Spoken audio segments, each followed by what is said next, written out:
La Cafetera es un programa de radio que se financia gracias a las aportaciones de los oyentes. Si te gusta el periodismo que defiende y sientes que te acompaña, hazte mecenas y ayúdanos. Infórmate en radiocable.com/mecenas. Buenos días, Cafetera.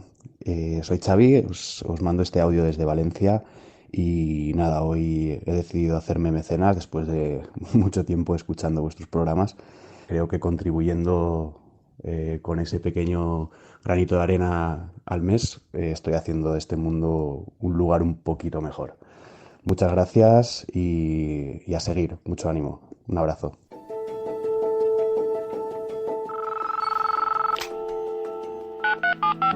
Son las 8:30 de la mañana. Las 7:30 en la Casa Museo de José Saramago, en Tías, Lanzarote. Buenos días, mundo. ¿Quieres un café? La Cafetera. Dirige Fernando Berlín. En el programa La Cafetera de Radio Cable. La ha entrevistado Fernando Berlín en La Cafetera. En una entrevista en Radio Cable. Durante 20 minutos en Radio Cable y dice todo lo que van a escuchar. Mañana en La Cafetera de Radio Cable. Radio Cable, que ha conseguido una auténtica primicia, ha entrevistado esta mañana y ha conseguido situar esa entrevista y lo que le ha dicho en los titulares. Con María Navarro y Pilar de la Peña. Que tuviera cuidado porque con las cosas que había dicho, que yo le oí la grabación del programa de Fernando Berlín, Mire, yo parafraseando a Radio Cable, no estás sola. Les contamos una noticia de última hora. Según el Partido Popular, las conversaciones para renovar el Consejo del Poder Judicial quedan suspendidas a raíz del cambio de posición del PSOE en la reforma del delito de sedición. Votación conjunta de las enmiendas a la totalidad de devolución al proyecto de ley de presupuestos generales del Estado para el año 2023, presentadas por los grupos parlamentarios Popular en el Congreso, Vox, Plural, señora Nogueras y Camero, Ciudadanos y Mixto, señor Butrán Paísa, señores Sayas López y García Danero y señor Martínez Oblanca. Votos emitidos 348, sí 159, no 186, abstenciones 3. En consecuencia, las enmiendas a la totalidad al proyecto de ley de presupuestos generales del Estado para el año 2023 quedan rechazadas.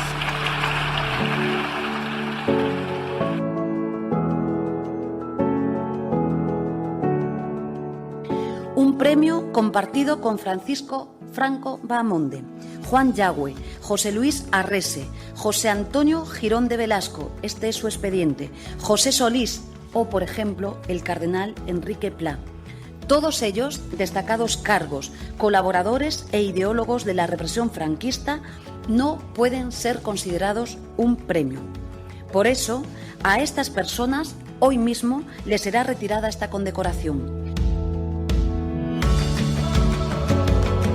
Aunque los de Vox, que ya empiezan a hacer aspavientos y mirar para el cielo, y algunos otros, crean que eso lo hizo Franco, fueron los gobiernos de Felipe González los que pusieron en pie el sistema público de salud. Sí, esto lo hicieron los gobiernos de Felipe González. Franco lo que hizo fue encarcelar, desterrar y fusilar a los que luego lo hicieron posible. Eso fue Franco. Y ustedes, sus herederos.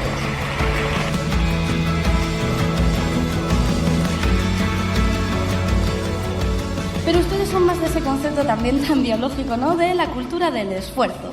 Propongo esto que dice el escritor Gonzalo Torné.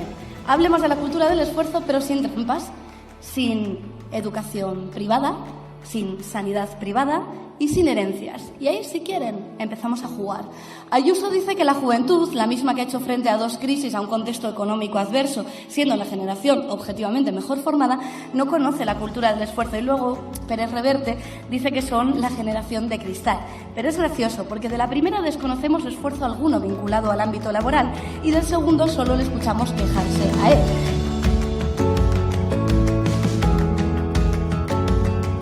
Es demasiado el dolor que hay en el mundo.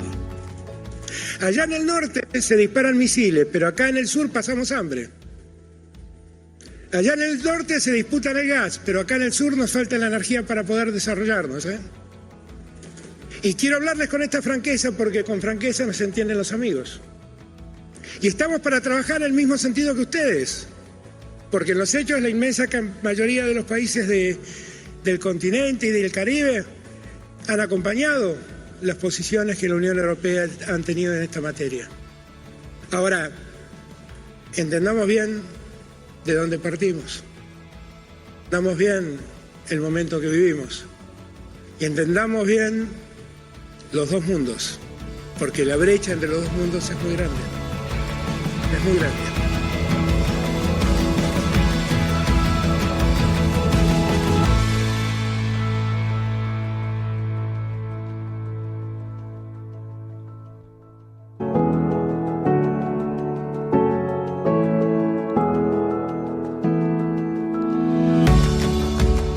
Muy buenos días, bienvenidos, bienvenidas una mañana más aquí a La Cafetera. Hoy es 28 de octubre de 2022 y os damos la bienvenida con un hashtag que es #LaCafetera suspense judicial.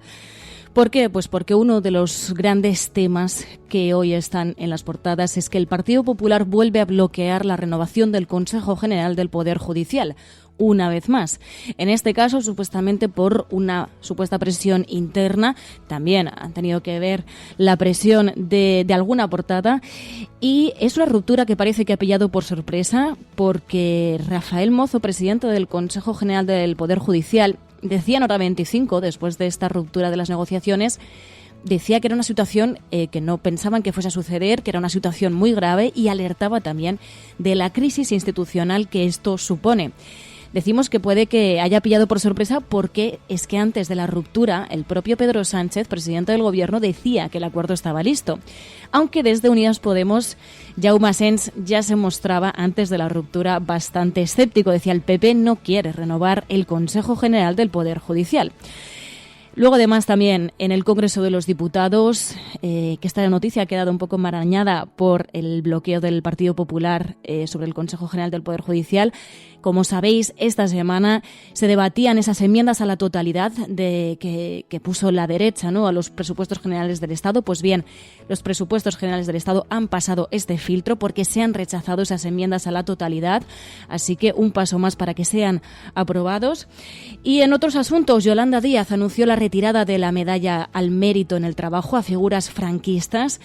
Y Patxi López se refería también al franquismo. Desde la tribuna en el Congreso de los Diputados se dirigía a los diputados de Vox insistiendo, fueron los gobiernos socialistas de Felipe González los que pusieron en pie cosas como el sistema de salud público. Franco lo que hizo fue encarcelar, desterrar y fusilar, y decía que ellos, los diputados de Vox, son herederos del franquismo. También en las anécdotas del día tenemos ese lapsus de Feijóo que dijo que Orwell escribió en 1984, en el año 84, cuando fue publicada en 1949. Luego, bueno, pues incluso dijo que lo que está en su mano es aceptar este lapsus con humor y decía disfrutar del generoso ingenio de las redes sociales. Y también nos hacíais llegar esa intervención de Sofía Fernández Castañón, diputada de Unidas Podemos en el Congreso, que respondía al discurso de Ayuso, ese discurso que estigmatizaba a los jóvenes y exigía cultura del esfuerzo. Decía, respondía desde la tribuna.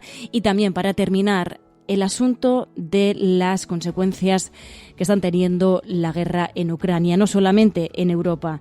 También insistía el presidente de Argentina, Alberto Fernández, en un acto en el que estaba sentado al lado de Borrell, en una sesión plenaria de CELAC y la Unión Europea. Él hacía un discurso contra la guerra y decía, allá, en el norte, se disparan misiles, pero acá, en el sur, pasamos hambre. Y insistía en que las guerras que se están librando en Europa están haciendo que América Latina pase hambre. Decían, debemos entender bien los dos mundos. La brecha es muy grande. Entender, en definitiva, que vivimos en un mundo global y que todo tiene consecuencias, sobre todo una guerra.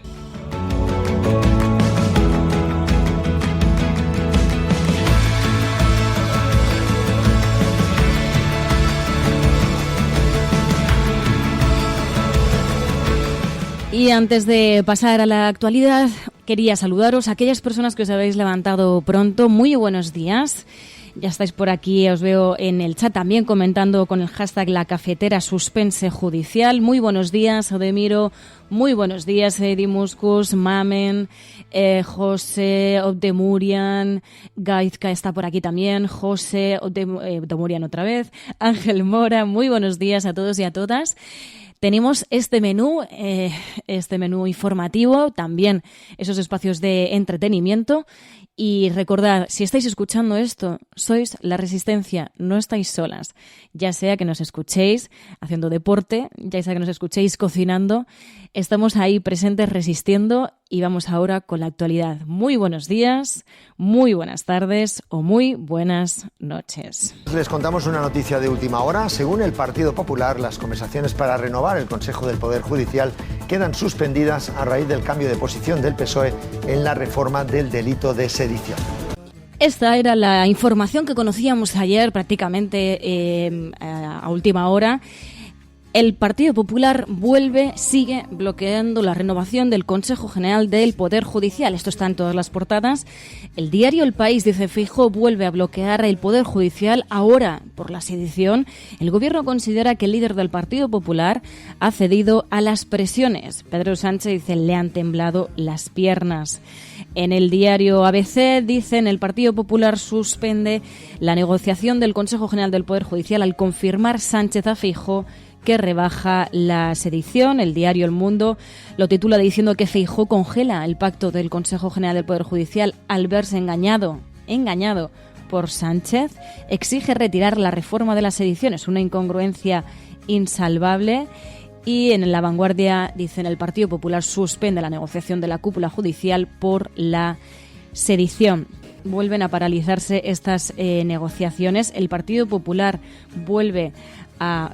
sigue bloqueando esta renovación del Consejo General del Poder Judicial. En este caso, supuestamente se hablaba de una presión interna dentro del partido, pero lo cierto también es que ha tenido que ver esa portada que teníamos ayer del diario El Mundo.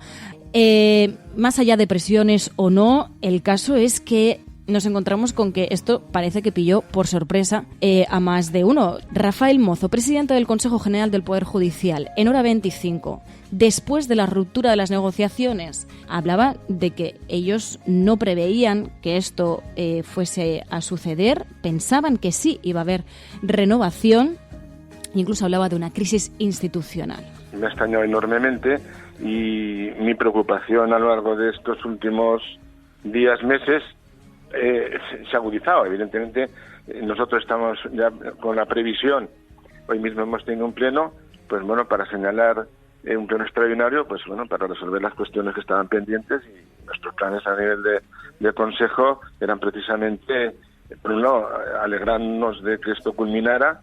Se preveía, según la prensa y demás informaciones, el día de mañana, cuando nos hemos encontrado con este problema. Bueno, con esta paralización o suspensión. Por tanto, ¿qué quiere que le diga? Pues que la crisis institucional es profunda. La crisis institucional es profunda porque, más allá de la excusa que ahora tenga el Partido Popular, bueno, claro, siempre va a haber una excusa, ¿no?, para seguir bloqueando la renovación del Consejo General del Poder Judicial. Igual también influye que estemos prácticamente a un año de unas elecciones generales y a unos meses de elecciones autonómicas y municipales. Estamos a las puertas de un año electoral y a lo mejor pues se quieren apurar los tiempos. Bueno, en este caso decían desde el Partido Popular que esto es por la reforma de sedición que pretende hacer el Partido Socialista. Hay que recordar también que los delitos como el de sedición no se redactaron con ese objeto con el que fueron utilizados durante el pulso con Cataluña. También, además, ¿qué consecuencias va a tener esto sobre la izquierda? Ayer hablábamos de que este pulso sobre la renovación, sobre los nombramientos y la renovación del Consejo General del Poder Judicial podía provocar una división interna, unas disputas internas. Titulábamos el programa así, ¿no? La batalla judicial es crucial para la izquierda. Pues ahora esto también puede destensar, parece que le quita presión a la izquierda, como comentábamos ayer en el programa, Y como decíamos, esta ruptura, una vez más, del Partido Popular para renovar, para facilitar la renovación del Consejo General del Poder Judicial, no estaba prevista, al menos por las palabras del propio Pedro Sánchez antes de la ruptura. Por tanto, una cosa es la agenda legislativa, que se puede discrepar, se puede votar que no, cuantas veces uno desee. De hecho, esto el Partido Popular pues lo ha hecho con bastante fruición a lo largo de estos 3 años de legislatura. Y otra cosa es el cumplimiento estricto de nuestras obligaciones constitucionales. Y ese llamamiento es el que quiero hacer, porque estamos ante una crisis constitucional sin precedentes en la historia democrática de nuestro país.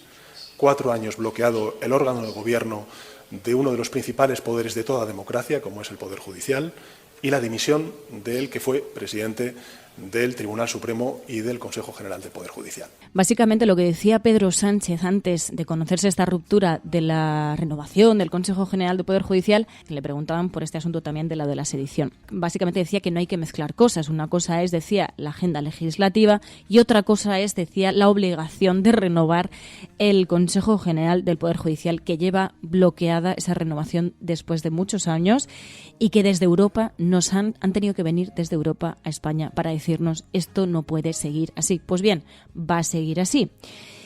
De hecho, desde Unidas Podemos, ya antes de conocerse esta ruptura, no estaban nada convencidos de que el Partido Popular fuese a facilitar esta renovación.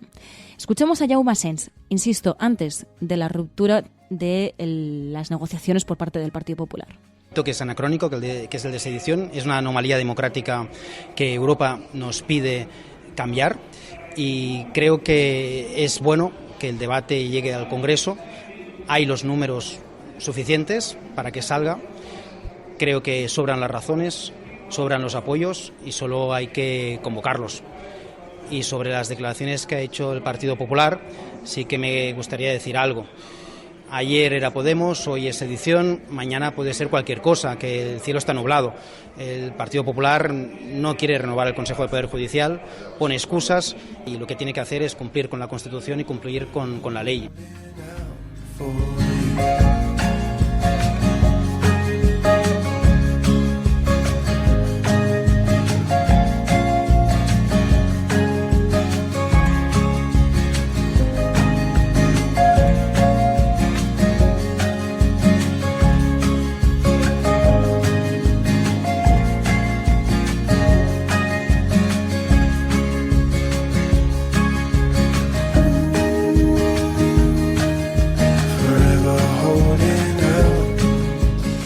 Y en las portadas de los digitales este asunto también marca la actualidad. El diario.es dice: el Partido Popular vuelve a bloquear el Poder Judicial y pone ahora como excusa la reforma de la sedición. Infolibre dice: Feijóo utiliza ahora la reforma del delito de sedición para seguir bloqueando la renovación del Poder Judicial, del Consejo General del Poder Judicial y el Tribunal Constitucional. Y en Público también dicen: el Partido Popular vuelve a bloquear la negociación con la excusa de la reforma del delito de sedición.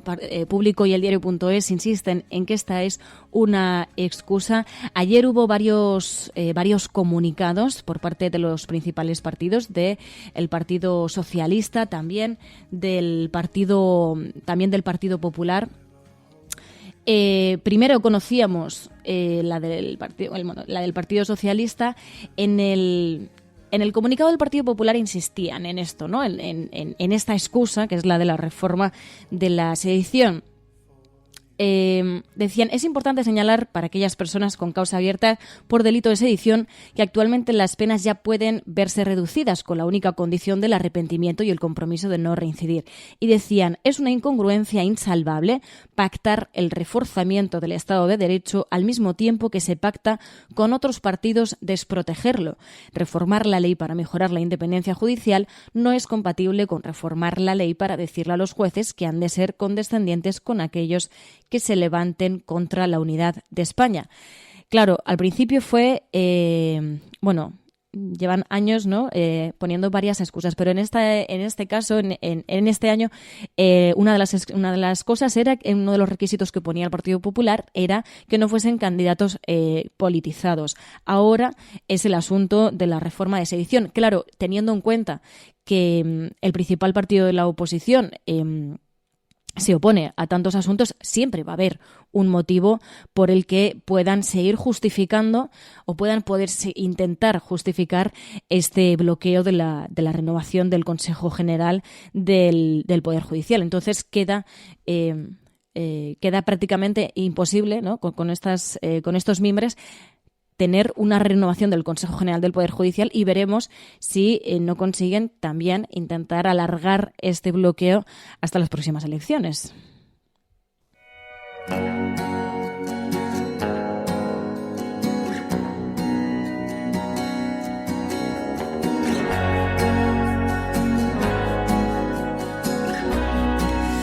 Como digo, también conocimos ese comunicado del Partido Socialista ayer. Decían, el Partido Socialista emplaza al señor Feijóo a cumplir con la Constitución sin pretextos y sin dilación tras casi 4 años de bloqueo del Consejo General del Poder Judicial. Dicen, la crisis institucional en un poder del Estado que está provocando el Partido Popular con su actitud obstruccionista es muy grave y está dañando el funcionamiento normal de la justicia, así como la reputación de nuestro país en la Unión Europea. El cumplimiento de la Constitución no admite condiciones ni chantajes, decía el Partido Socialista.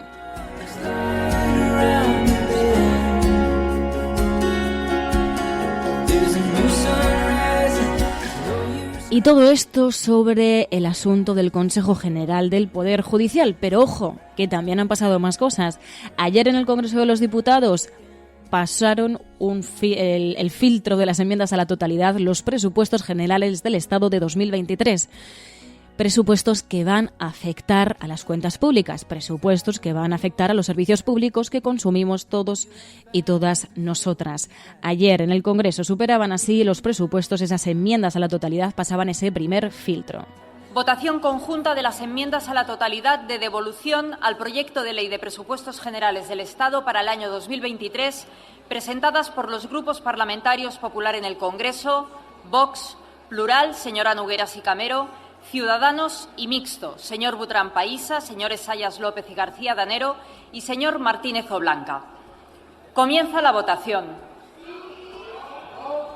Votos emitidos 348, sí 159, no 186, abstenciones 3. En consecuencia, las enmiendas a la totalidad al proyecto de ley de presupuestos generales del Estado para el año 2023 quedan rechazadas.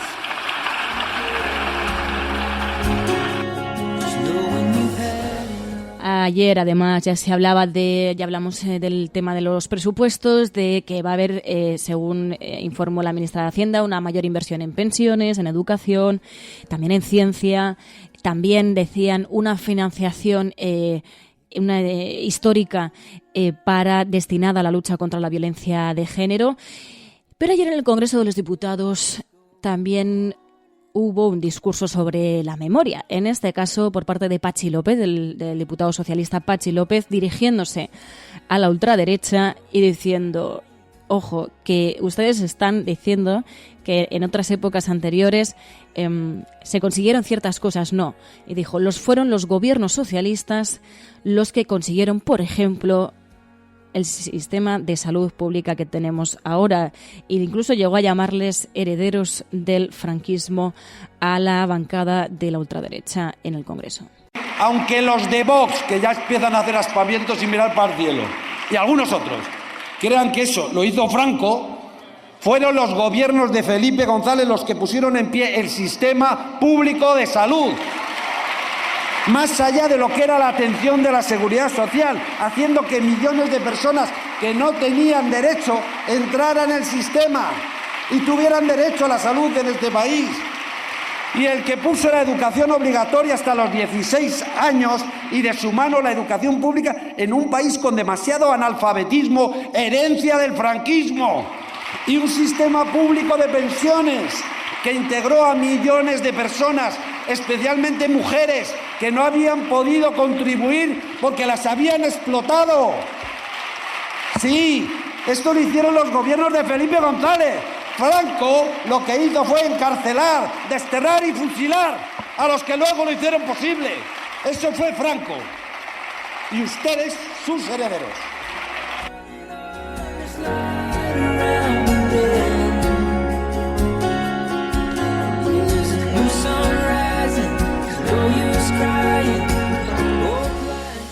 Pero la memoria también fue uno de los centros del discurso que tuvo Yolanda Díaz cuando anunció que van a retirar condecoraciones a figuras franquistas, y lo contaba así. Un premio compartido con Francisco Franco Bahamonde, Juan Yagüe, José Luis Arrese, José Antonio Girón de Velasco, este es su expediente, José Solís o, por ejemplo, el cardenal Enrique Pla. Todos ellos destacados cargos, colaboradores e ideólogos de la represión franquista, no pueden ser considerados un premio. Por eso, a estas personas hoy mismo les será retirada esta condecoración. Por eso no pueden figurar en un libro de oro de nuestro presente, por respeto a la dignidad humana y por respeto a lo que nuestras instituciones democráticas representan. Es un proceso que iniciamos ahora, hoy, con arreglo a la ley, y que convertirá esta distinción en un título, ahora sí, que premie realmente el mérito en el trabajo, la igualdad, los derechos y todo aquello que nos dignifica y nos hace mejores.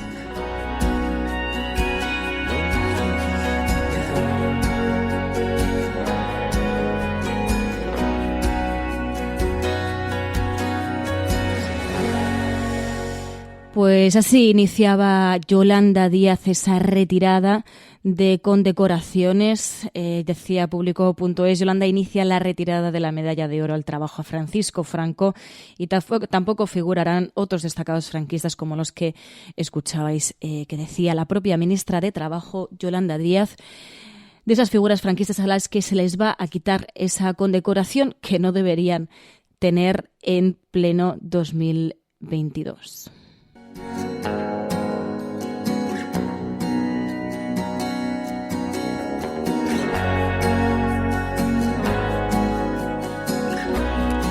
Y antes de pasar a la página internacional, ayer lo que se coció en las redes sociales fueron estas palabras de Feijóo, que fueron objeto de muchos memes, conversaciones, humor varios, y decía lo siguiente, el líder de la oposición, se liaba.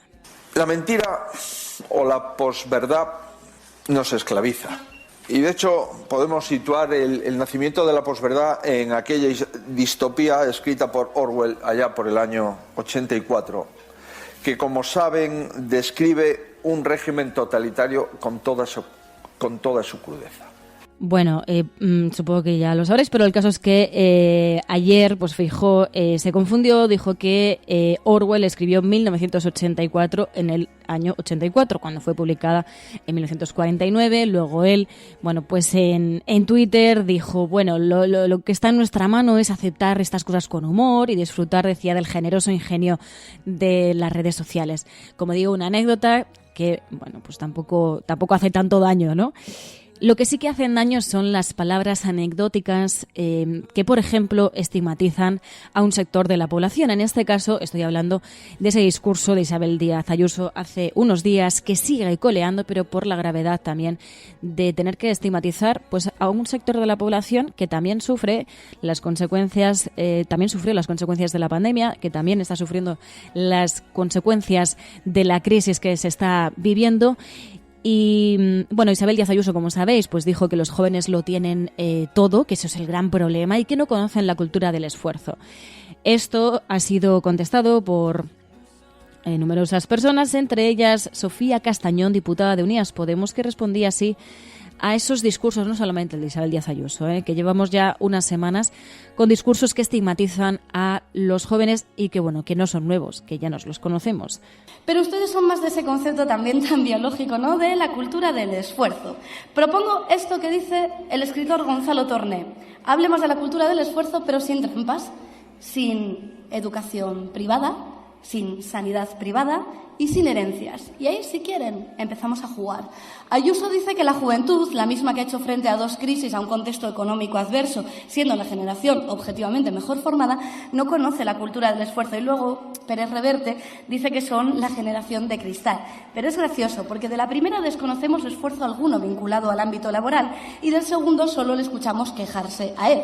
Quizás lo que ocurre es que Ayuso solo hace políticas para los de la sanidad privada, la educación privada y las herencias, y que Pérez Reverte siente nostalgia de cualquier tiempo pasado, no porque fuera objetivamente mejor, sino porque simplemente él era más joven.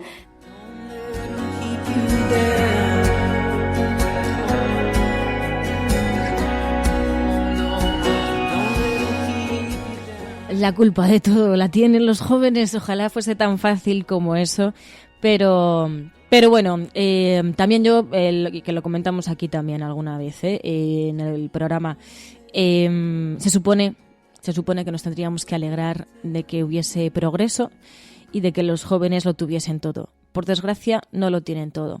No tienen todas las necesidades cubiertas y los datos están ahí. Los datos de trabajo, los datos de vivienda. No, los jóvenes no lo tienen todo, pero igual no tendría que sorprendernos que sí lo tuviesen. Incluso, pues igual sería un motivo de celebración intergeneracional, porque quiere decir que vamos mejorando como país. No es en este caso. Pero bueno, también, antes de pasar a ese resumen de prensa internacional de Pilar de la Peña, quería destacar algo que sucedió ayer en una cumbre, las sesiones del CELAC y de la Unión Europea. Y el caso es que la imagen era el presidente de Argentina, Alberto Fernández, entre otros líderes, y muy cerca estaba Josep Borrell, representante de Asuntos Exteriores de la Unión Europea. Una persona que, como sabéis y como hemos recogido aquí, pues ha tenido un lenguaje bastante belicista y por eso consideraba bastante importante esta declaración que hacía el presidente Alberto Fernández, que decía, tenía un discurso contra la guerra y sobre todo contra las graves consecuencias que tiene la guerra, no solamente para las personas que la sufren en primera persona, sino también para el resto del mundo. Y decía, mientras en el norte, refiriéndose a Europa, se tiran misiles, en el sur pasamos hambre, en América Latina se pasa hambre. Es demasiado el dolor que hay en el mundo. Allá en el norte se disparan misiles, pero acá en el sur pasamos hambre. Allá en el norte se disputan el gas, pero acá en el sur nos falta la energía para poder desarrollarnos, Y quiero hablarles con esta franqueza porque con franqueza nos entienden los amigos. Y estamos para trabajar en el mismo sentido que ustedes, porque en los hechos la inmensa mayoría de los países del continente y del Caribe han acompañado las posiciones que la Unión Europea han tenido en esta materia. Ahora, entendamos bien de dónde partimos, entendamos bien el momento que vivimos y entendamos bien los dos mundos, porque la brecha entre los dos mundos es muy grande. Es muy grande. Y ya escuchábamos a Alberto Fernández, que también hacía una reflexión sobre que no solamente la guerra afecta de forma diferente a América Latina y a, por ejemplo, los países de Europa, sino que también esto sucede con la crisis climática.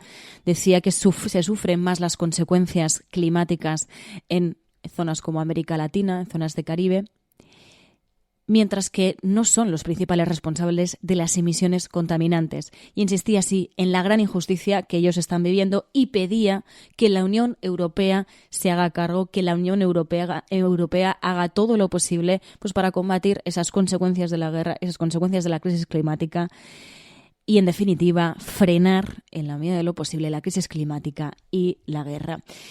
Como decía, como cada viernes, tenemos a Pilar de la Peña con ese resumen de prensa internacional en el que recopila cuáles han sido los asuntos más destacados de España en la prensa internacional y nos ayuda a tener pues una visión mucho más amplia de la que podríamos tener si solo viésemos la prensa nacional.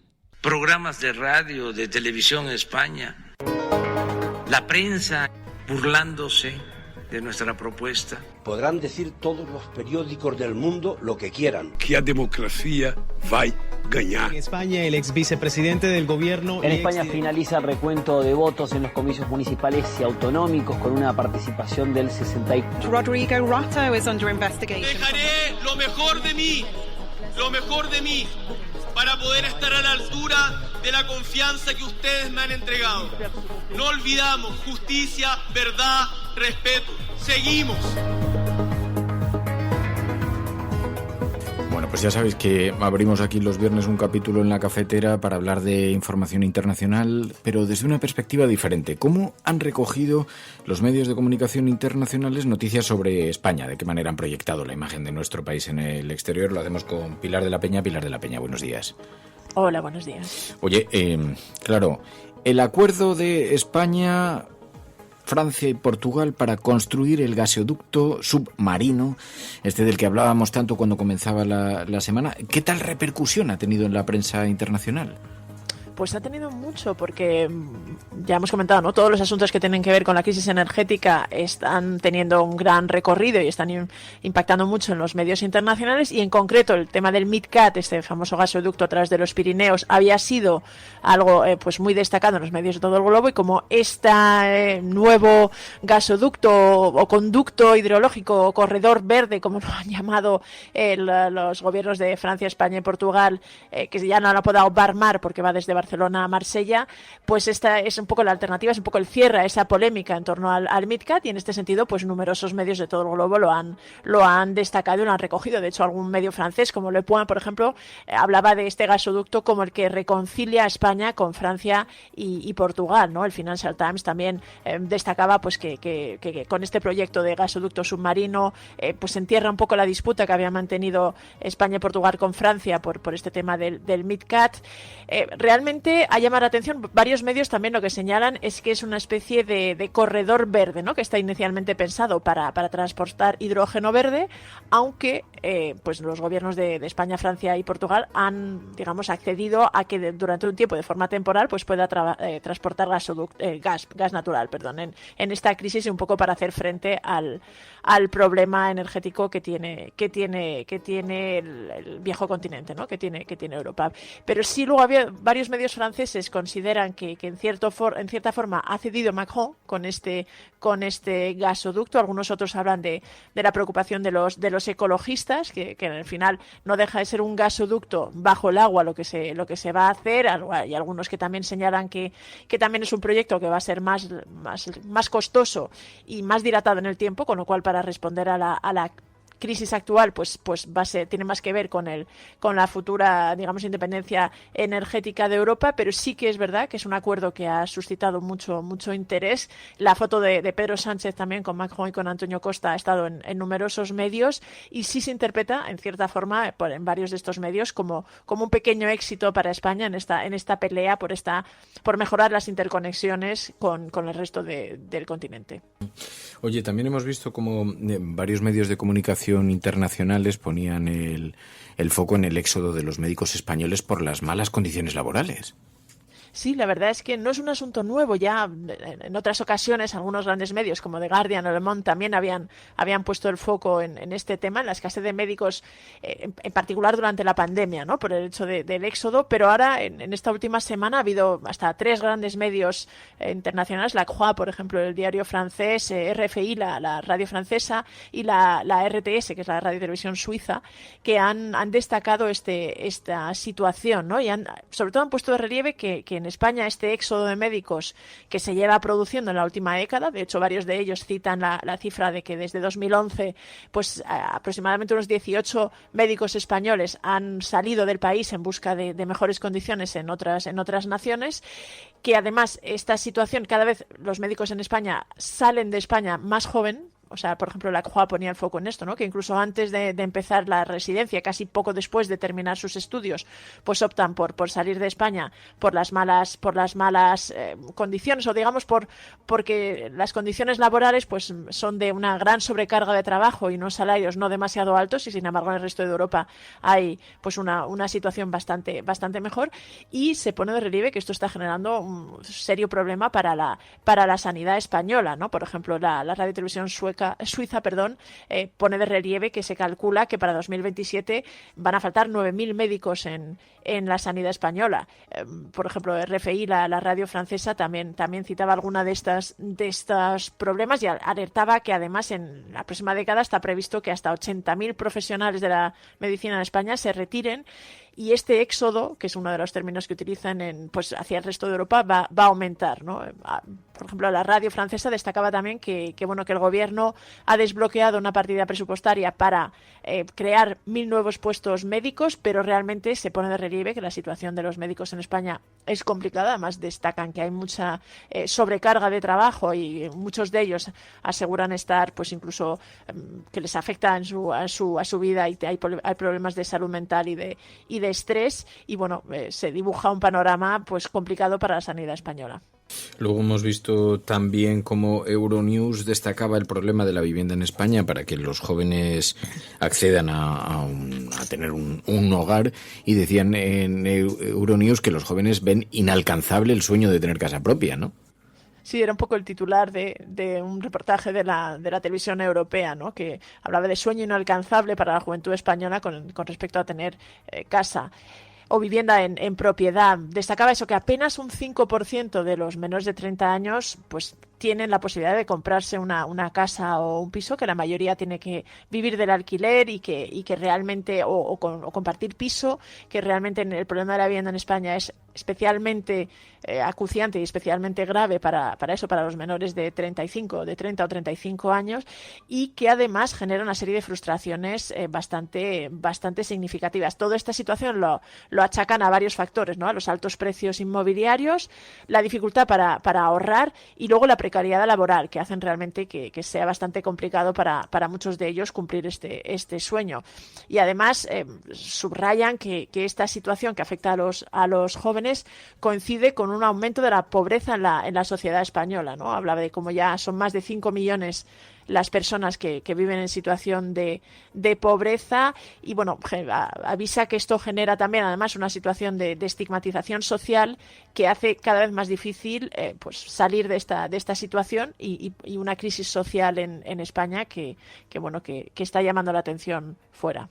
Sobre energía, decíamos antes, el gasoducto submarino ha tenido repercusión, nos contabas, pero también varios medios de comunicación de Estados Unidos se han fijado en cómo España y Portugal han conseguido bajar los precios de la energía, y plantean que esto puede servir de lección, de modelo para otros países también, ¿no? Para la Unión Europea. Sí, en concreto era un reportaje que publicaba Associated Press, la famosa agencia estadounidense, y que han republicado numerosos medios como el Washington Post, el San Francisco Chronicle, ABC News, el Houston Chronicle, bastantes medios estadounidenses, y que tenía este impactante titular, ¿no? Dice: España y Portugal han bajado los precios, pueden enseñar o pueden ser una lección para la Unión Europea. El artículo se publicaba en el contexto de esta cumbre europea en la que se planteaba una posible solución o algún tipo de política o de medidas comunes para toda la Unión para intentar atajar, digamos, los altos precios de la energía. Y en este sentido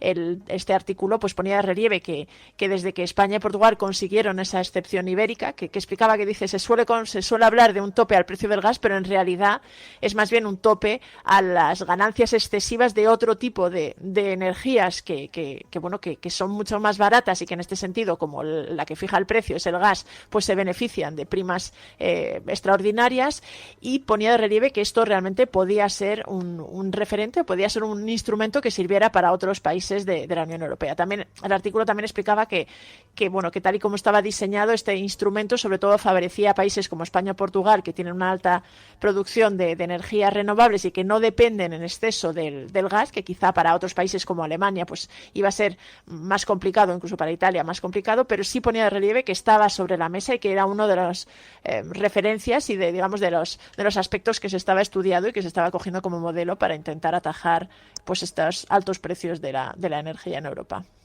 Bueno, los temas de la energía que están teniendo mucha repercusión en estos días en la prensa extranjera con esta crisis que se está viviendo, y también, claro, focalizaban en este atasco de barcos de gas licuado que se ha producido en los puertos europeos, también en los españoles. Esto se han fijado los medios, ¿no?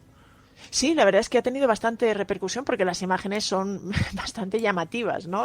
Estos enormes buques que llevan el gas natural licuado, que tienen esa especie de grandes cisternas con forma de semicircular o como de gran bola, y que realmente hay un problema porque además hay algunos artículos que aseguran que ya las plantas de regasificación y realmente incluso los depósitos están a tope, que Europa ya tiene más gas casi del que podría consumir este invierno, a pesar de todas esas noticias que hablan de los temores de la falta de gas, pero se estaba dando esta paradoja, ¿no? Que había muchos de estos barcos que llevaban el gas natural licuado y que estaban casi navegando en círculo ante la imposibilidad de descargar lo que llevaban a bordo, ¿no? El GNL, que es como se conoce también este producto. Ya te digo que multitud de medios de todo el globo se han hecho eco de esto, y uno de los artículos más interesantes era uno de Reuters que apuntaba que esta situación, ponía de relieve que esta situación se estaba dando, pero señalaba que podía haber una especie de estrategia por parte de estas compañías de estar haciendo algo así como, decía, jugar al juego del tiempo, ¿no? Es decir, a intentar dar esta imagen de saturación y sobre todo esperar a que vayan subiendo los precios, que está previsto que han bajado los precios del gas natural licuado y está previsto que puedan subir a finales de noviembre, y que en este sentido podía haber ahí un interés de intentar jugar con una mayor ganancia y especular con el precio del gas para realmente desembarcar este producto. Oye, Pilar, y en otros temas así un poco más ligeros, Nacho Cano, sabéis que ha montado este musical Malinche con una cierta ayuda de la Comunidad de Madrid, pero está recibiendo algunas críticas de la prensa internacional. Sí, en concreto del diario francés Libération, que ha publicado un artículo bastante contundente con respecto al musical, que incluso destaca, ¿no?, que glorifica la colonización, precisamente en un momento en el que en España está resurgiendo el patriotismo, ¿no? Es uno de los aspectos que llama la atención del diario francés.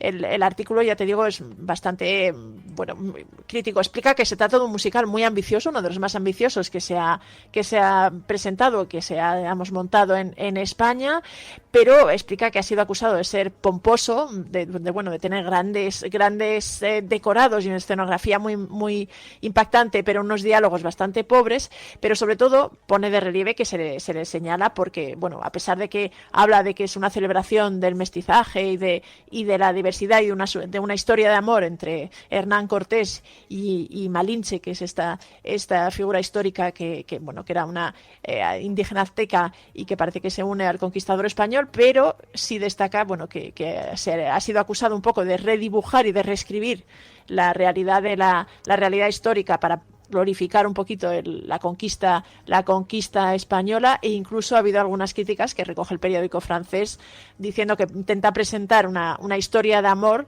algo que en realidad fue una relación asimétrica entre un dominador y una esclava indígena. Pues ha llegado hasta allí, hasta la prensa francesa. Pilar de la Peña, gracias. Gracias a vosotras, como siempre.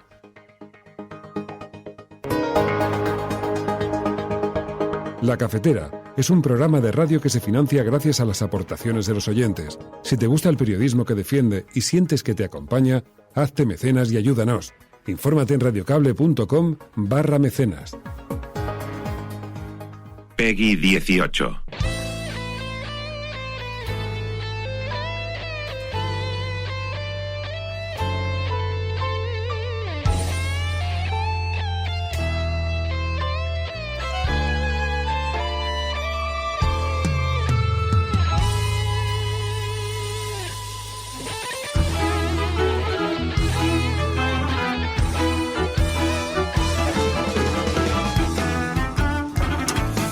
Bueno, pues es viernes, ya sabéis, abrimos los viernes la página de los videojuegos en la que los propios oyentes de la cafetera nos sugieren títulos, experiencias interesantes a través de los videojuegos, y como estamos en los días del Halloween, del terror, ya veníamos desde la semana pasada aproximándonos a algún videojuego, pero nos ha dicho Lord Bartu, esta semana tenemos que hablar de algunos títulos de este género. Señor Bartu, muy buenos días.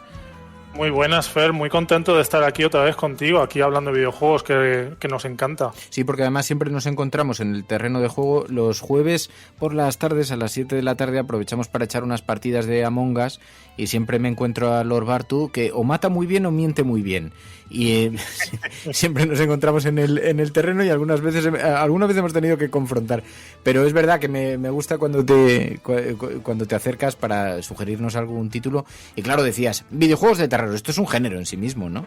Sí. No, el terror yo creo que es uno de los géneros clave dentro del mundo de los videojuegos, sin lugar a dudas. Yo no sé, Fer, tú, ¿cuál sería, si recuerdas, cuál fue el primer videojuego de terror que jugaste en tu vida? Yo personalmente recuerdo a un tierno Lord Bartu de 4 añitos que pudo acercarse a principios de los años 90 al Alone in the Dark. No sé si te suena de algo ese juego. Fue uno de los primeros videojuegos, creo yo, que en gráficos 3D, bueno, un 3D de aquella época, pero que a mí con esa edad, vamos, me causaba bastante pavor, la verdad. Era un videojuego con una historia tipo Casa Encantada. Y tenía sus momentos de sustos y demás. Pero tonto. Sí. Mira, dice Anuen, yo el Parasite Eve 2. Dice, ese fue el primero. Me estáis hablando en chino, porque yo no conozco ninguno de estos videojuegos de terror y lo que no me imagino, pero ¿tú de qué generación eres? Bueno, nací en el 88 y bueno, en fin, ya con 4 años, claro, en los 90... Ya empezaron a ver bastantes juegos. Y a lo largo de los 90, de hecho, que fue cuando yo creo que el género de terror en los videojuegos se desarrolló ampliamente. Bueno, luego ya fue cuando, precisamente en esos años, cuando vinieron sagas como Resident Evil, por ejemplo, que luego, bueno, han tenido sus ecos en películas y demás. Y luego ya la década de los 2000, que hemos tenido incluso la última década pasada, títulos como, por ejemplo, el Slenderman, que fue... No solamente ha sido un videojuego, sino ha sido todo un meme, que también ha tenido sus ecos en el cine, por cierto. Pero sí, yo creo, vamos, me pilló, digamos, yo he crecido un poco con todo ese background en el tema del terror con los videojuegos. Dice Fer, el Resident Evil 2 yo lo jugaba en la Play 1 y Semurat dice, en el chat dice, oye, que yo soy del 74 y jugué al Alone in the Dark. O sea que hay más gente. Anuen dice que es del 83, o sea que también jugaba a estos videojuegos. Oye, y que hay 3 recomendaciones concretas para hacer, ¿no? Sí, porque yo creo que, en fin, estamos ya con el Halloween ahí encima. Bueno, una festividad que, en fin, que España la hemos acogido un poco por influencia, ¿no?, de las películas americanas, pero bueno, yo creo que mucha gente somos dados, en fin, a cualquier excusa para hacer una fiestecilla, pues nunca es mala, ¿no? Y en fin, como siempre en internet, con el tema de los influencers y demás, son dados, ¿no?, a ponerse en modo Halloween, yo creo que quería venir aquí con 3 recomendaciones de videojuegos que yo creo que nos pueden poner un poco en ese modo halloweenesco. Así que bueno, la primera recomendación que quería dar es el Binding of Isaac, que no sé si te suenará de algo, no, Fer. De hecho, he visto los 3 títulos que ibas a recomendar y no me suena a ninguno de los 3, o sea que lánzate con el Binding porque no lo conozco. No pasa nada, yo estoy aquí para arrojar un poco de luz en las sombras. El Binding of Isaac, la verdad es que es uno de los juegos, de los títulos que más pegaron fuerte, yo creo que en la plataforma de videojuegos Steam. Es un juego que yo personalmente es uno de los que a mí personalmente más me gustan. Es un videojuego que de hecho está desarrollado por un tipo llamado Edmund Macmillan. Es una de las mentes pretéritas dentro de los videojuegos indie, como ya hemos comentado aquí con otras personalidades del indie, como fue, por ejemplo, el caso de Lucas Pope, del cual hablé en una sección anterior. Y bueno, el caso de Binding of Isaac es un juego tipo roguelike.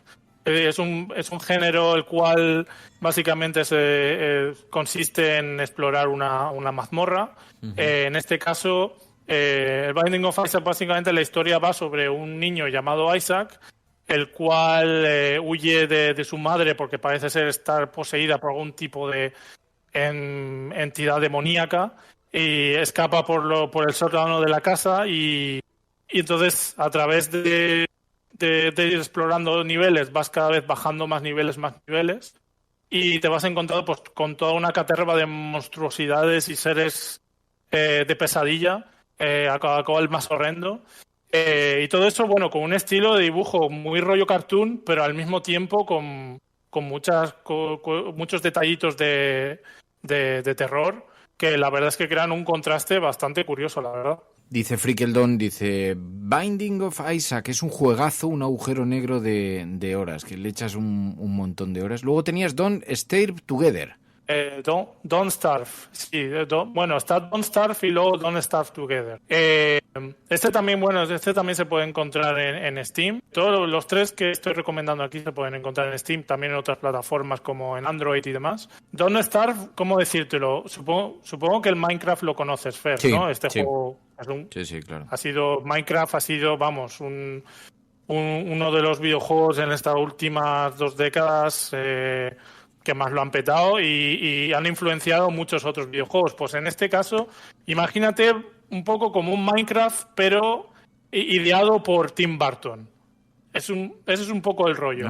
Básicamente, Don't Starve trata la historia de un científico loco, el cual está ahí como intentando crear como un tipo de máquina que no sabemos muy bien exactamente para qué. Y un ente de otro universo le chiva como una serie de secretos para poder construir esa máquina, pero resulta que esa máquina que acaba de construir lo que hace es transportarle a la dimensión donde este ser que le ha sugerido esos secretos habita. Y bueno, básicamente este juego es una especie de Minecraft en el cual tienes que ir construyendo y ir consiguiendo objetos, talar árboles, picar piedra, etcétera, para ir consiguiendo recursos con los cuales construir distintas cosas.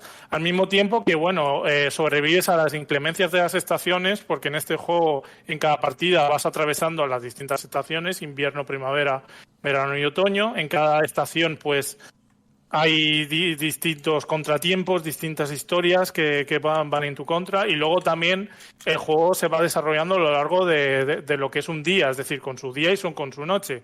Y claro, la cuestión es que cuando llega la noche tienes que tener a tu mano una buena iluminación y demás, porque si no, si estás en plena oscuridad, puede venir un monstruo en la noche y atacar a tu personaje y hasta matarlo, y ahí se acaba la partida. Tienes que empezar de nuevo. Pero estoy viendo los gráficos y son chulos, tienen una estética así como muy simpática, ¿no? Sí, no ya sé te cómo digo. describirla, pero sí, podría ser Tim Burton, o sea, el estilo es un poco ese rollo, ¿no? Perfectamente, el creador del juego ha admitido que tanto Tim Burton como Minecraft fueran las dos principales influencias para crear este juego, y básicamente es un cóctel entre las dos cosas. Es muy interesante. Y luego había otro videojuego, Poppy Playtime. Poppy Playtime fue uno de los juegos de terror el cual el año pasado creó bastante furor, porque aparte es un juego que tiene un storytelling, una historia detrás bastante interesante. Es un juego además el cual se juega por capítulos. Y de hecho no todos los capítulos están liberados. De hecho, hasta ahora solamente han liberado 2 capítulos de esta historia. Y básicamente es un juego en el cual tienes que descubrir como qué ha ocurrido con una fábrica de juguetes que cayó como en desgracia. Y entonces en esta fábrica tienes que ir como resolviendo puzzles y demás con una especie de artefacto que consiste en una especie como de exoesqueleto que te permite utilizar unas manos extensibles que te permiten, por ejemplo, pulsar cosas en la distancia y demás. Y llega un momento, precisamente capítulo 1, en el cual aparece un monstruo de pesadilla que se llama Hagiwagi o Hugibugi, no, la verdad, no sé muy bien cómo pronunciarlo, pero es una especie de monstruo, como una especie de peluche, pero con dientes afilados que te va persiguiendo y tienes que intentar escapar de él. Hay que decir, por cierto, que este bicho en concreto, el Hagiwagi ha sido como una especie de meme, y que de hecho ha llegado hasta el nivel de crearse un merchandising de él, de peluches y demás. Como dato curioso diré que, por ejemplo, este agosto pasado estuve en la feria de Játiva, y típica feria, ¿no?, con sus puestos y demás, y todo eso, y habían puestos donde vendían juguetería para niños y tal, y habían bastantes peluches de este personaje, así que muy curioso. La verdad es que lo caló mucho con los más pequeños. Ostras, tú, qué fuerte, sí. Dice Anuen, todos los críos quieren ahora ese peluche, da mucho grimilla, pero estoy viendo las imágenes, está también bastante... en fin, es un videojuego en 3D, ¿no? Que vas avanzando como por los pasillos... tiene muy buena pinta también. Guay. Vale, pues Poppy Playtime, la tercera sugerencia. Pues Bartu, te agradezco mucho. Son 3 posibilidades para este Halloween para echar un rato con los videojuegos y en este espeluznante mundo del terror que hemos adoptado aquí en la cultura europea y que nos llega desde Estados Unidos del Halloween. Señor Bartu, a sus pies, como siempre, gracias de corazón. Muchas gracias. Un abrazo.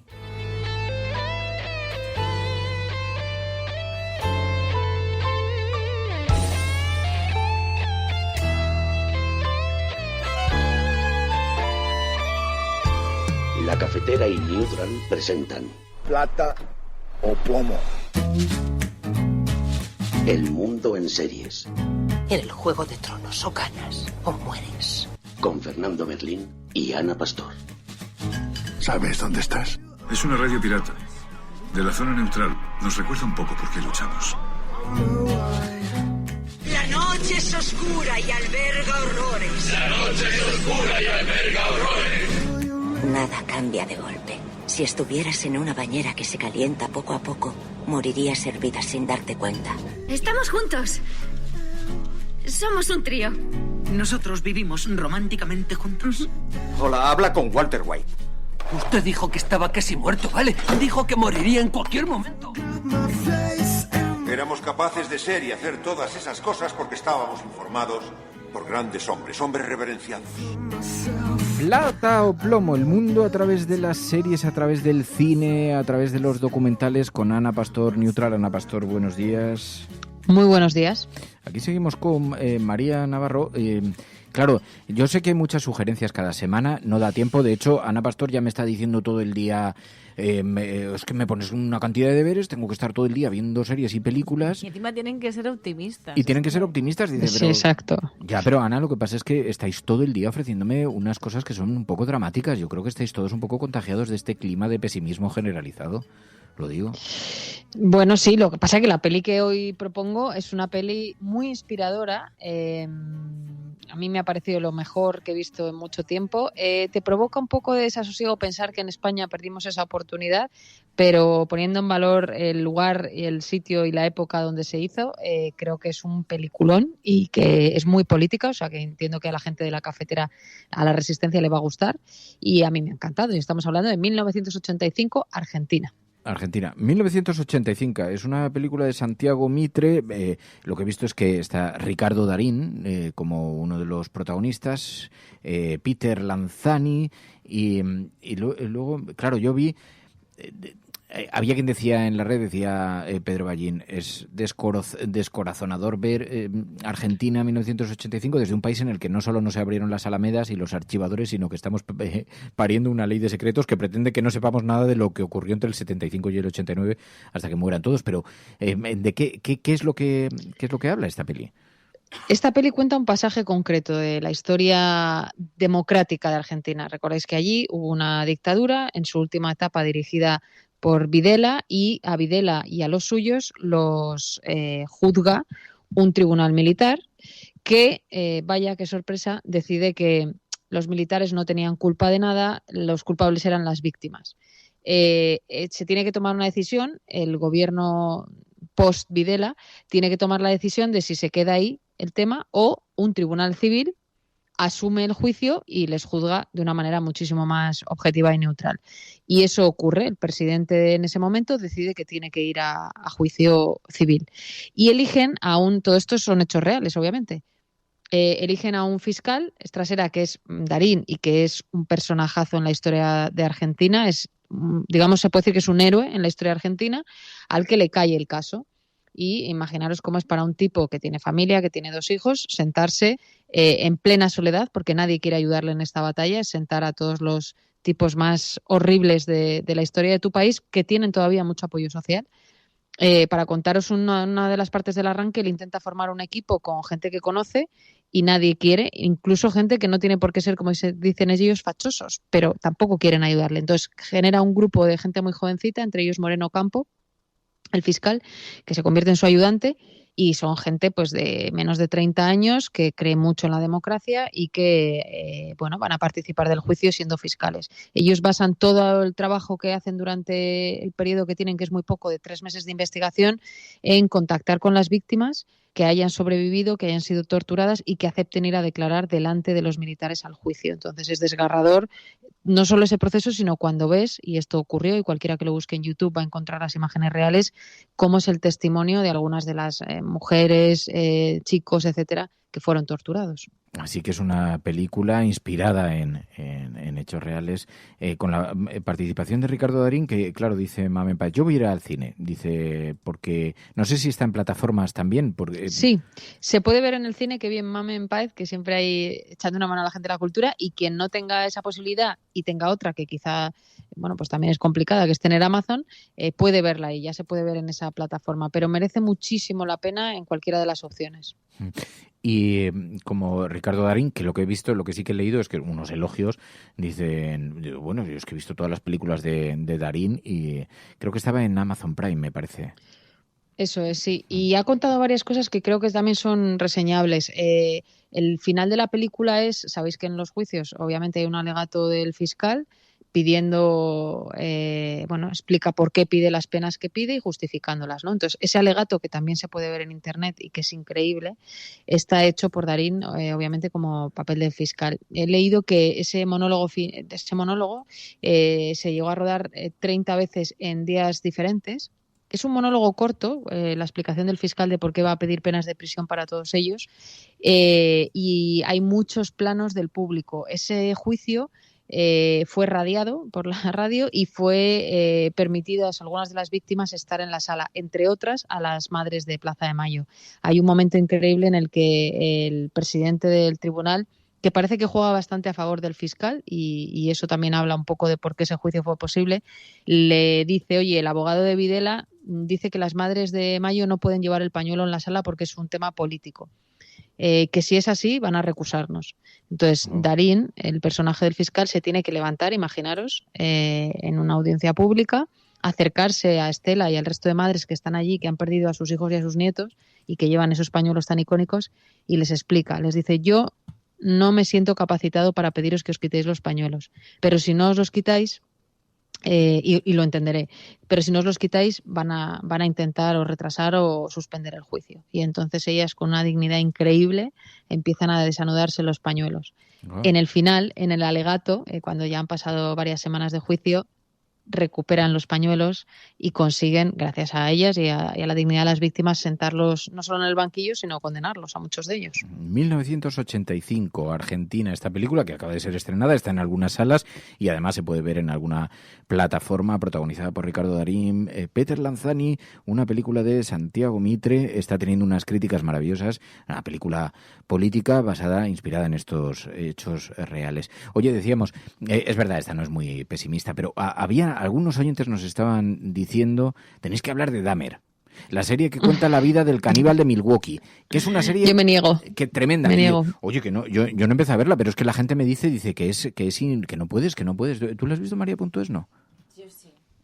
¿Tú sí la has visto? No, toda no, porque no he sido capaz. Creo que me he visto 3 capítulos como mucho. No, 2. ¿Y ya lo has dejado o lo has pospuesto? No lo voy a retomar. ¿No vas a seguir? De hecho, con quien lo estaba viendo ya dije, te abandono. Es que qué necesidad de irse a la cama con esa angustia. No Tú, puedo, Ana, sí viste algo también. Nada, yo he visto medio capítulo, el primero he visto medio. Me parece, pues eso, muy desagradable. Encima es un hecho real, es un tipo que se dedicó a descuartizar, no voy a hacer spoiler, no hago spoiler, pero descuartizar y comerse gente, porque por eso es un caníbal, todos ellos, por cierto, homosexuales, y no sé, es que me repugnó todo, o sea, todo en el personaje. El actor se parece mucho al asesino real, porque hay un documental sobre él. Pero qué necesidad, en eso estoy con Fer, qué necesidad, pudiendo ver cosas maravillosas hechas por Ricardo Darín, producidas por el chino Darín, su hijo, en fin, ¿para qué? Si ya dictadores y cosas de estas ya hay en la vida real, ya no necesitamos, ¿no?, ficción.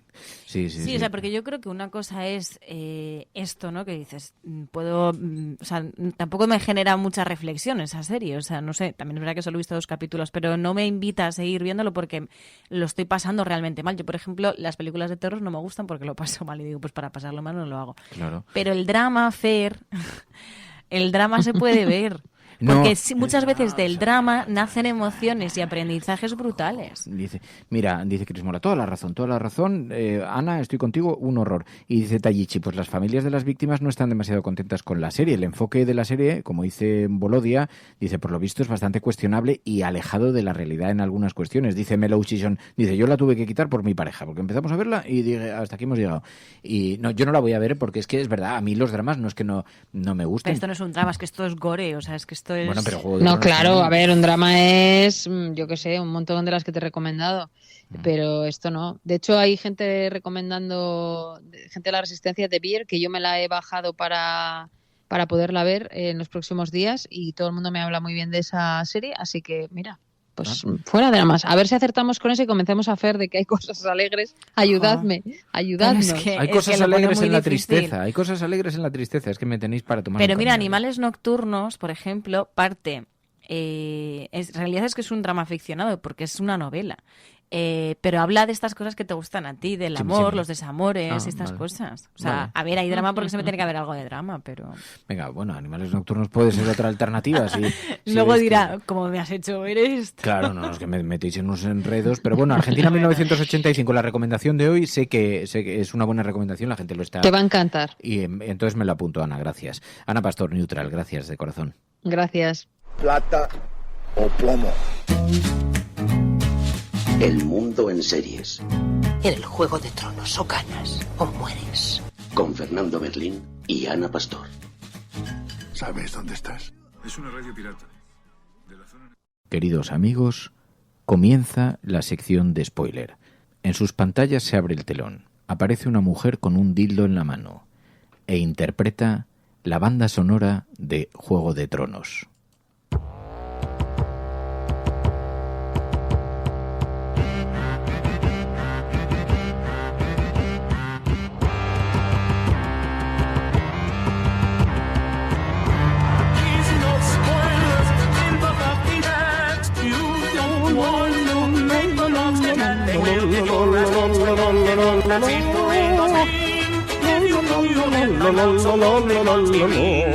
No sé ya si me he transmutado en Macarena Olona teniendo un orgasmo o me he hecho austríaco y entonces voy cantando Gori Gori por las montañas, pero con esta cosa, esta es la banda sonora real, o sea, no es la banda sonora real, es que hay un vídeo circulando que se ha hecho muy viral, que salen una chica con unos dildos que, claro, con la vibración componen esta banda sonora. Entonces hemos decidido que, como además se salta todos los filtros y los algoritmos de YouTube, hemos decidido usarlo de banda sonora. Nos gusta, pero es la sección spoiler, capítulo 10 de Los Muertos del Dragón, con... último capítulo de la temporada. Lo cual me produce bastante tristeza, debo decir.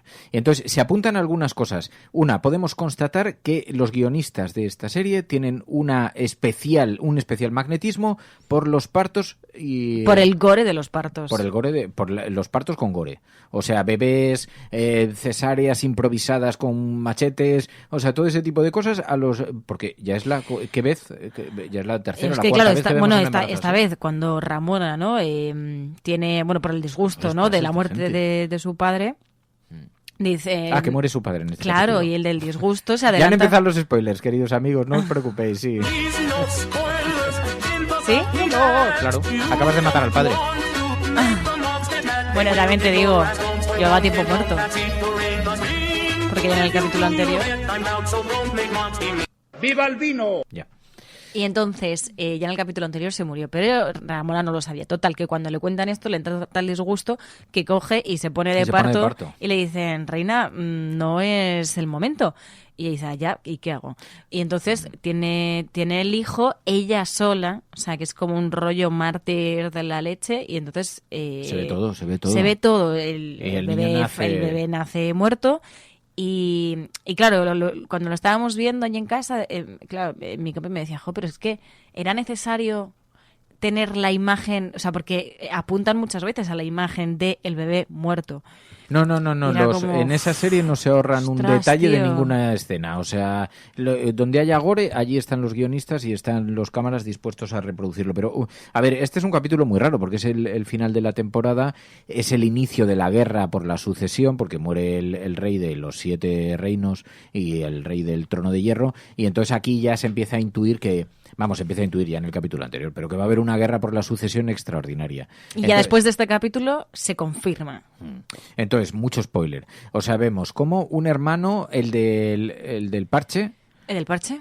Su dragón se devora al hijo de Ramona. Y el mayor error que podía cometer, que es que mata escena, otro dragón, tío, que no hay, o sea, que necesitas dragones para ganar una guerra. A ver, ¿tú habrías enviado a tus hijos a negociar? Porque yo también cuando estaba viendo la serie digo, vamos a ver, que son 2 chavales, no, pero vamos a ir con los dragones, que eso impone más, y además, joder, somos los sucesores, y esto, quieras que no, pues hay que ver con qué aliados contamos, y entonces envía al hijo a negociar, pero allí se encuentra con su primo, y el primo que... El primo al que le quitó un ojo. Al que le quitó un ojo, y entonces dice así, entonces se ponen a pelearse con los dragones en el aire, y un dragón devora al otro. Es decir, bueno, no se ponen Ramona, a pelearse, porque en realidad el hijo de Ramona no quería pelearse, el otro dice, ni de coña. Dice Mamen Páez, una escena muy intensa, los gritos de Rhaenyra se intercalan con reacciones de Syrax. Dice, pienso que sugiere que siente su sufrimiento, que los dragones tienen empatía y emociones conectadas, han conectado como los de Avatar. Dice, la niña nace muerta con escamas y cola de dragón. ¡Anda! ¿Qué dices? ¡Qué tía, qué fuerte este tema! ¿Tú viste lo de las escamas? A ver... Espérate a ver si ya va a ser estamos, verdad. A ver, no sé. Dice, es que yo... Rhaenyra sola, sangrante, la abraza, dice Mamen, con mimo de madre maravilloso. Me pareció una de las escenas más brutales de la serie. La mirada de ella en la escena final, una mezcla de odio y vamos a la guerra y punto por mis cojones. Es verdad que aquí lo que ha pasado es que ya se ha desencadenado la guerra, o sea, aquí no hay vuelta atrás. En el momento que los hijos se han peleado, aunque Ramón había inventado una manera de esquivarlo, de mantener ahí, de no montar una guerra totalmente abierta, ¿qué ha pasado? Claro, ¿qué estás mirando? No, pues es que a raíz de lo que ha dicho Mamen, dice, La Casa del Dragón, el detalle del aborto que hace más trágica la escena. No es otro hijo, sino la que habría sido la primera hija de Rhaenyra. Y te has fijado en las escamas del bebé, ¿verdad? O sea, que lo de las escamas es verdad. O sea, que me estáis diciendo que esta mujer pare dragones. Que no es que no es que conecte con ellos, es que los pare. Esto es muy fuerte, tú. Tía Nube, qué fuerte este tema. Se habría llamado Visenya, la niña, la misma de la hermana oscura, la espada de Daemon. Visenya.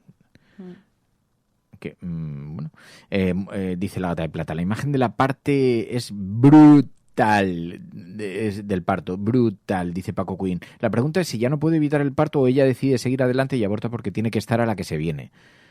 Yo vi que es que se le precipitaba.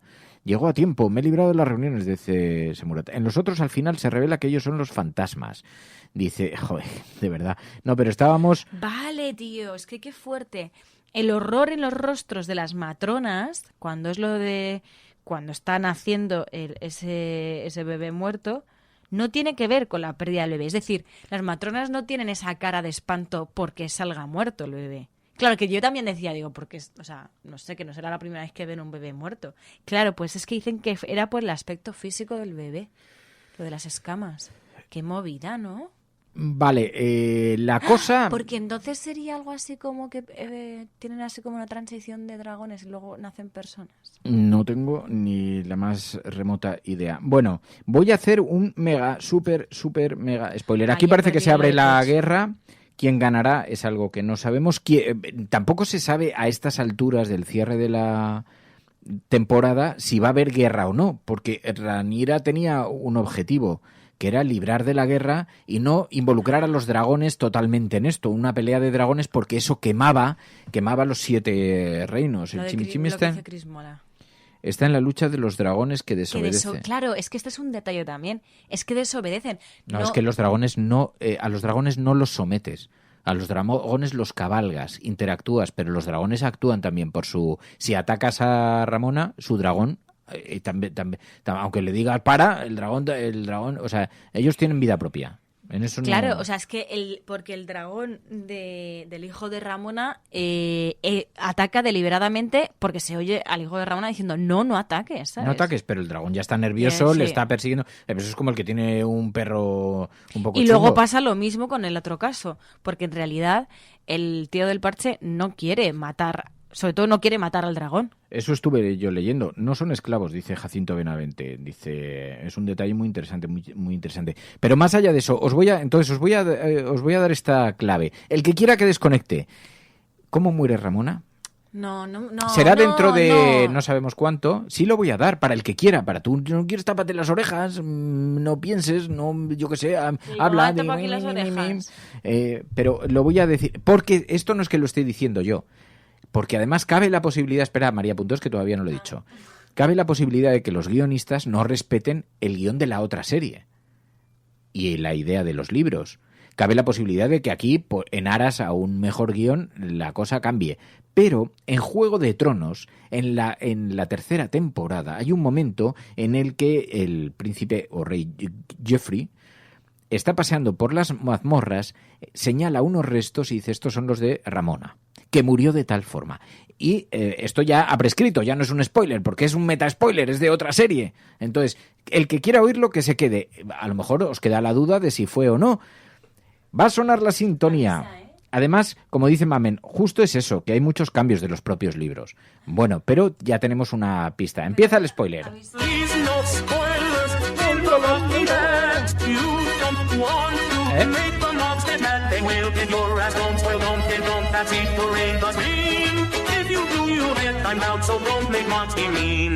María.es está tapándose los oídos. Temporada 3, episodio número 4. A Rhaenyra Targaryen la mató su hermano o el dragón de su hermano. La devoró delante de su hijo. Lo que quedó de ella está enterrado en la cripta de los sótanos.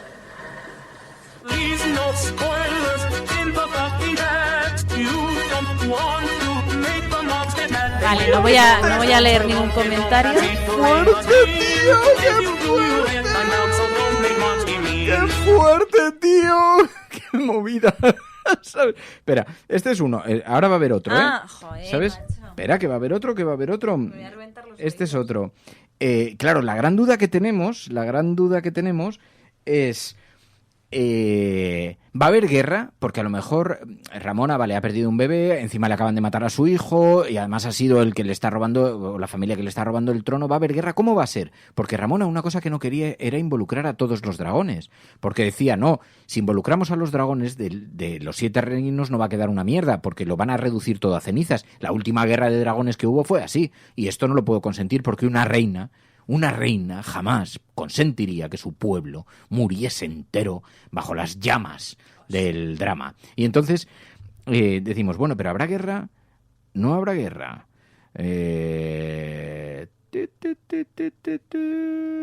Y entonces ahí está la gran duda.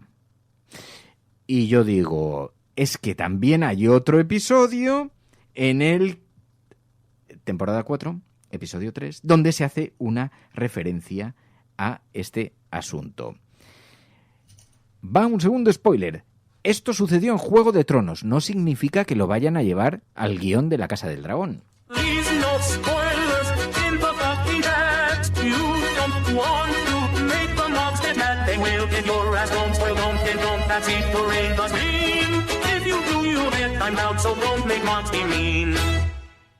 Tiene 3 dragones. Tardará poco en poner sus miras en Poniente. Solo los dornienses lograron resistir ante Aegon Targaryen y sus dragones. Así que nos necesitan. Y ya está. ¿Ya? Solo los dornienses lograron resistir. ¿Sabes? Todo fuerte.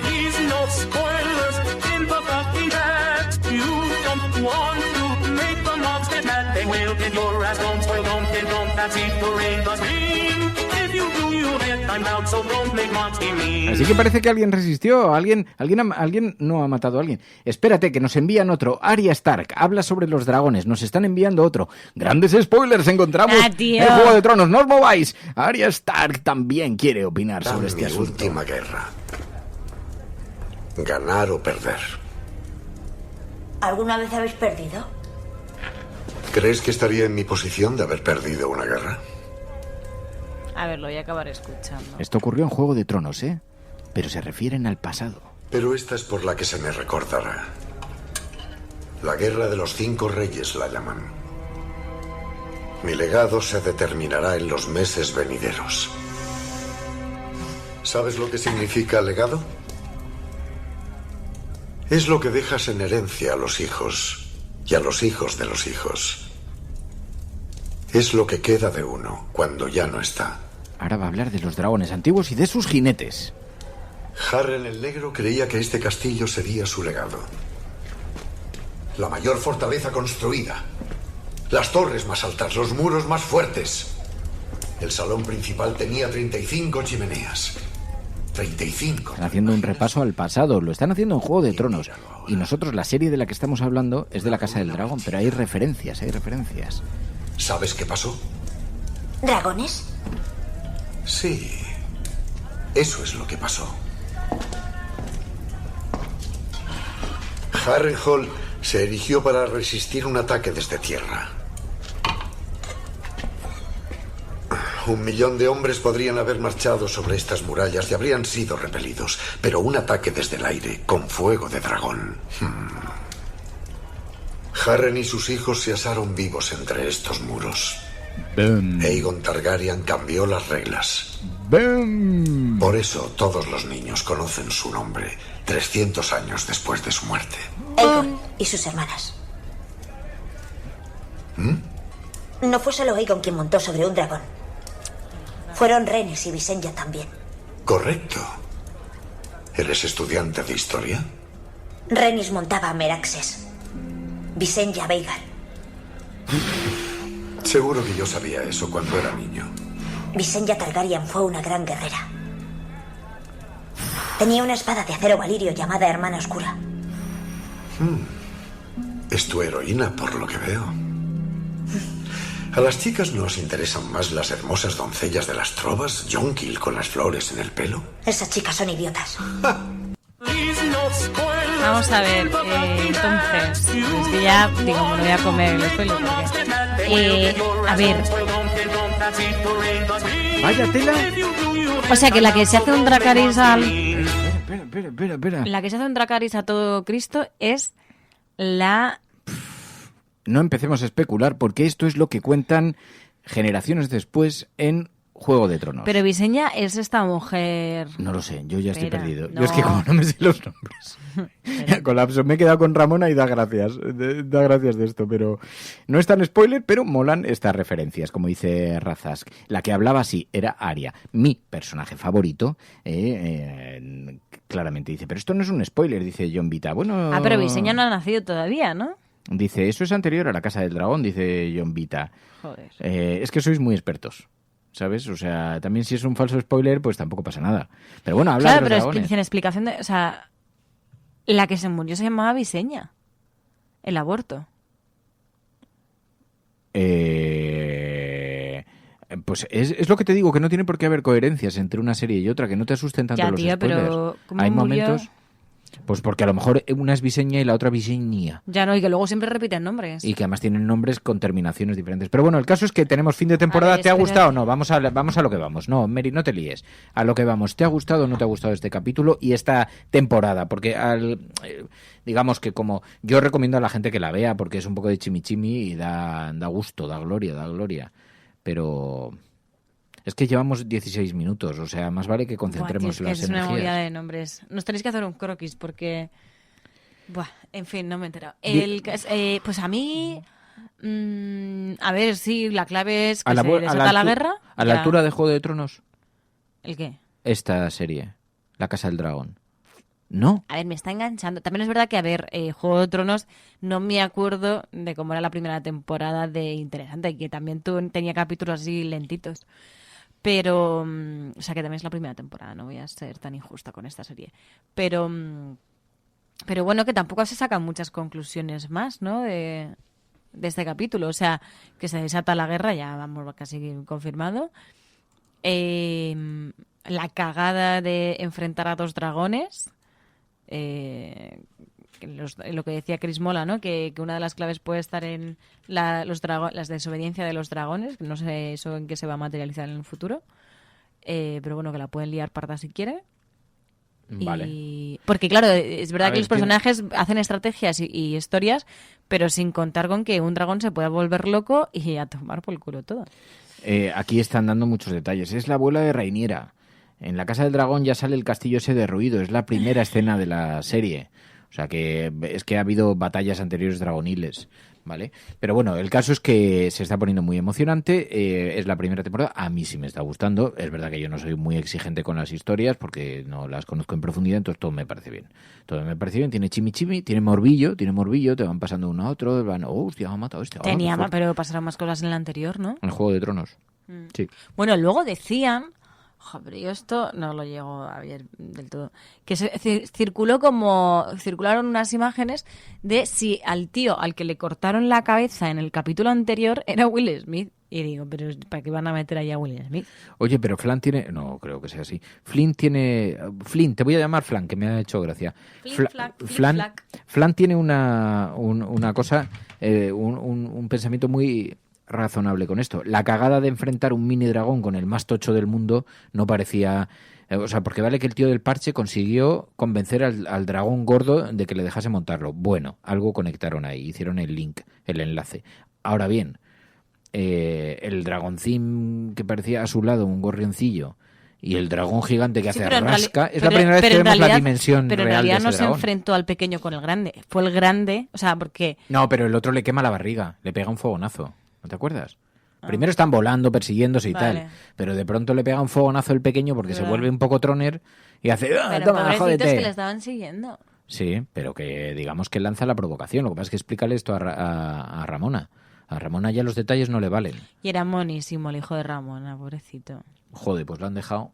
lo han dejado hecho papilla. Fileteado. Que lo que no me decía María Galería, dice, ¿y cómo se enteran de que ha muerto? Digo, supongo que porque cayeron los trozos encima del castillo del otro tío. Que decía, bajo mi techo nadie se pelea, vale, pero los se han peleado sobre tu techo. Los cuervos que habrán llevado los restos, ¿quieres decir? Bueno, pero cómo se conoce. Sí, pero ¿cómo se han enterado de que había una batalla aérea por ahí arriba? Bueno. Ahí hay un pequeño... Y no quiero yo reventar la serie, a los guionistas, no seré yo quien... Es que es verdad que en algunas cosas van súper rápido y en otras no. Dice, un dragón sabe cuándo muere otro dragón, dice Chris Mola. Lo siente. Eso está bien, Chris Mola, porque es como cuando le preguntaron a George Lucas en Star Wars, le preguntó, oiga, ¿y qué validez científica tiene una espada láser? Porque claro, le quemaría la mano al portador si consiguiéramos concentrar una energía de protones neútricos. Sí, no y entonces George Lucas dijo, no, porque también hemos creado un aparato para proyectar la imagen energética del tal. Pues eso, lo que tú digas, ¿sabes? Los cuervos también llevan... Sí. Que los cuervos también llevan emociones. Bueno, pues eso, aquí está la sección de spoiler. Vamos a ver qué nos inventamos, qué serie o qué película nos inventamos para la semana que viene, María.es. Y lo que no me enteré, solo una cosilla, y ya nos vamos. No me enteré bien de por qué Ramón se enfada tanto con Ramona como para cogerla del cuello. Buena pregunta. No sé. Ramón es que Ramón y dices, tío, primero no conocía la leyenda. Que ya estabas... No conocía la leyenda, porque ese fue el comentario. No sé, ella se lo dice a continuación, le dice, no conoces la leyenda, algo así, o el sueño de mi padre el rey, pero de tu hermano. Pero en todo caso da igual, o sea, simplemente se ve su rasgo psicopático. Flynn dice, Ramón, nadie podía esperarse que fuera violento. Claro, efectivamente. Vale. Gracias, compañeros. ¿Qué es? Fer, de Peripheral. De Peripheral. Pues podemos ver Peripheral, que creo que está bien. ¿De qué va? No sé, ahí la tienes en Netflix. Es como de un periférico para jugar a un videojuego y entonces te mete en un mundo surrealista. Pero suena como muy... Black Mirror, ¿no? Black Mirror, sí. Vale. mal rollo? No lo sé, pero podemos hacer la nueva serie. Podemos hacer esa. Venga, a ver si nos acordamos la semana que viene. Han escuchado ustedes la sección de spoilers. Si les gusta La Cafetera, pasan un buen rato y es el espacio que querrían para que escuchasen sus hijos, este es su lugar. Está en Amazon Prime. Sí, la nueva, ¿no? Dices. Con todos ustedes, esto fue el spoiler.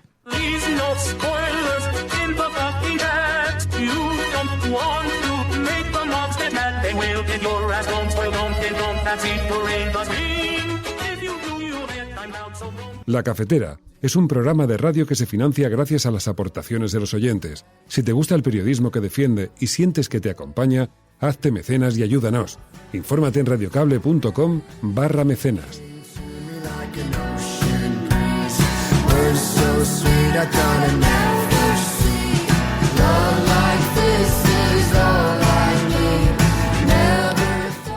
Nos despedimos hasta el lunes. Pasad buen fin de semana, disfrutad y nada, que aquí seguimos resistiendo y recordad, si estáis escuchando esto, sois la Resistencia y no estáis solas. Muy buenos días, muy buenas tardes o muy buenas noches. Hasta el lunes.